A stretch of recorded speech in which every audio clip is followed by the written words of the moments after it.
కైకలూరు పట్టణస్తులారా, మీరెవరైనా సరే ఈ యొక్క దినాన్ని దేవుడు మీ కొరకై చక్కటి సువార్తమానాన్ని ఏర్పాటు చేసి అనేక దైవజనులను అనేక పలు ప్రాంతాల నుండి చల్లపల్లి, నూజివీడు, గుడివాడ, మరి ముస్తాబాదు అనేక పలు ప్రాంతాల నుండి మన పట్టణ క్షేమం కొరకు, మన పట్టణ రక్షణ కొరకు, మనందరి క్షేమం కొరకు యేసు సేవకులు మన మధ్యలోనికి రావటం మనకెంతో ఆశీర్వాదకరమని దేవుని యొక్క వాక్యం సెలవిస్తుంది.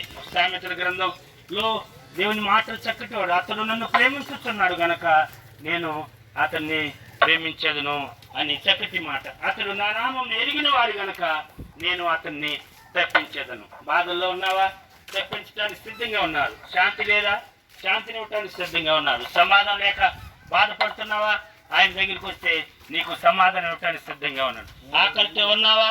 తృప్తిపరచగలిగినటువంటి దేవుడు మన ప్రభు అయిన యేసుక్రీస్తు. ఆయన నమ్మితే నువ్వు రక్షించబడతావు. యేసు సువార్త నశించే వారికి వెరితనం గాని దేవుని నమ్మిన వారికి అది గొప్ప శక్తి అయి ఉన్నదని దేవుని యొక్క వాక్యం సెలవిస్తుంది. కుల మత భేదం లేనటువంటి దేవుడు, మతం అనే భేదం లేనటువంటి దేవుడు, ఉన్నవారని లేనివారనేటువంటి భేదం లేనటువంటి దేవుడు. యేసుక్రీస్తు వారి దగ్గరికి అనేక దేశ ప్రజలు వచ్చారు, అనేక పలు ప్రాంతాల ప్రజలు వచ్చారు.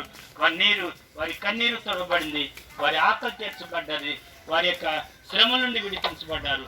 అలాంటి శ్రమల్లో ఎవరైతే ఉన్నారో, అలాంటి బాధల్లో ఎవరైతే ఉన్నారో, శాంతి లేని పరిస్థితుల్లో ఎవరైతే ఉన్నారో, శాంతిని సమాధానం ఇవ్వడానికి సిద్ధంగా ఉన్న ప్రభు దగ్గరికి రండి. ప్రభు నమ్ముకోండి. ప్రభు మిమ్మల్ని దీవిస్తాడు. ప్రభు మిమ్మల్ని ఆశీర్వదిస్తాడు. ఇట్టి మాటలు దేవుడు దీవించును గాక. ఆమేన్. హల్లెలూయా. హల్లెలూయా.